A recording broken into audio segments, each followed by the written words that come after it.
Congrats madam. మా JSR group సన్సెట్లో open phase 2లో plot తీసుకున్నారు. డాక్యుమెంట్ మేము అనుకునే టైంకి మీకు ఇచ్చాము.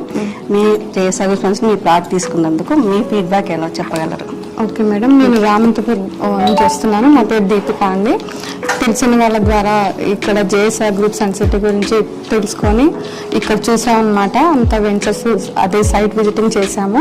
అక్కడ మామిడి తోటలు, తర్వాత ఎర్రచందనం మొక్కలు చాలా బాగున్నాయండి. డెవలప్మెంట్ చాలా బాగుంది. ఫస్ట్ ఆఫ్ ఆల్ సెక్యూరిటీ చాలా బాగుంది, మాకు చాలా బాగా నచ్చింది. అక్కడ వీకెండ్ హోమ్ కూడా ఉంది, చాలా బాగా నచ్చింది. ఫ్యూచర్లో మేము కూడా అలా ప్లాన్ చేస్తాము, అందుకని ఓపెన్ ఫేజ్ 1లో తీసుకున్నాము. అక్కడ కూడా మాకు వీకెండ్ హోమ్ ప్లాన్ చేయాలని ఉంది. చాలా బాగుంది. పిల్లలు ఆడుకోవడానికి గేమ్స్ అవి ఉండేలాగా పార్క్స్ అవన్నీ పెట్టారు. అది ఇంకా బాగుంది, పిల్లలకు కూడా నచ్చింది.